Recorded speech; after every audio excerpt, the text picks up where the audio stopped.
क्या आप जानते हैं कि फरिश्ते कितनी तेज़ी से उड़ सकते हैं? हिजकियल पहला बाब और उसकी 14वीं आयत में लिखा है, और वो जानदार ऐसे हटते बढ़ते थे जैसे बिजली गूंज जाती है। ये आयत बताती है कि वो जानदार बिजली की तरह आ जा रहे थे। क्या आप जानते हैं कि बिजली की रफ्तार कितनी है? 2,99,792 किलोमीटर फ़ी सेकंड, यानी एक सेकंड में रोशनी की रफ्तार है तकरीबन 3 लाख किलोमीटर, और पूरी ज़मीन का घेरा है 40,000 किलोमीटर।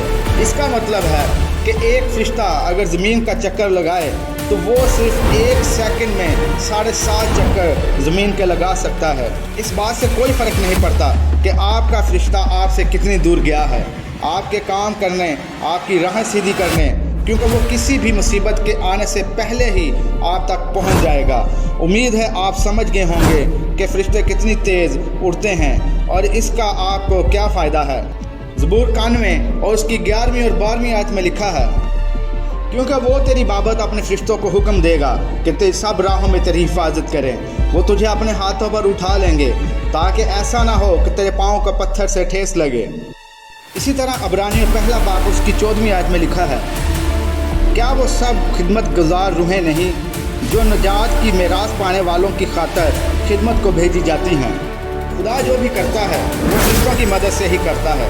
आपकी दुआओं का जवाब भी फरिश्ते ही लेकर आते हैं। अगर आपने कभी फरिश्तों को उड़ते देखा है तो वो बिजली की तरह उड़ते हैं। इससे पहले कि आराम के राजा की फ़ौज अलीशा को घेरती, उससे भी पहले फरिश्तों के लश्करों ने उस फ़ौज को घेर लिया था, क्योंकि ज़बूर में लिखा है कि खुदा का फरिश्ता उससे डरने वालों के चारों तरफ रहता है। पतरस को बचाने के लिए खुदा ने अपने फरिश्ता को भेजा।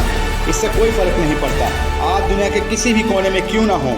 अगर आप दुआ करने वाले इंसान हैं, अगर आप खुदा का कलाम फैलाने वाले इंसान हैं, तो दुनिया की कोई भी ताकत आपको नीचा नहीं कर सकती, कोई भी बंधन आपको बांध नहीं सकता। अमाल 12वां बाब और उसकी 6ठी आयत से लिखा है, और जब हेरोदिस उसे पेश करने को था तो उसी रात पतरस 2 जंजीरों से बंधा हुआ 2 सिपाहियों के दरमियान सोता था, और पहरे वाले दरवाज़ा पर कैद खाना की निगरानी कर रहे थे कि देखो खुदावन का एक फरिश्ता आ खड़ा हुआ और उस कोठरी में नूर चमक गया। उसने पतरस की पसली पर हाथ मारकर उसे जगाया और कहा कि जल्द उठ, और जंजीरें उसके हाथ से खुल पड़ी। फिर फरिश्ता ने उससे कहा कमर बांध और अपनी जूती पहन ले। उसने ऐसा ही किया। फिर उसने उसे कहा अपना चोगा पहन कर मेरे पीछे हो ले। वो निकलकर उसके पीछे हो लिया और ये ना जाना कि वो जो कुछ फरिश्ता की तरफ से हो रहा है वो वाकई है, बल्कि ये समझा कि रोया देख रहा हूँ। बस वो पहले और दूसरे हल्का में से निकलकर उस लोहे के फाटक पर पहुँचे जो शहर की तरफ है। वो आप ही उनके लिए खुल गया। बस वो निकलकर कूचा के उस सिरे तक गए और फ़ौरन फरिश्ता उसके पास से चला गया। इन आयात में लिखा है कि पतरस को हेरोदिस ने नज़रबंद किया था।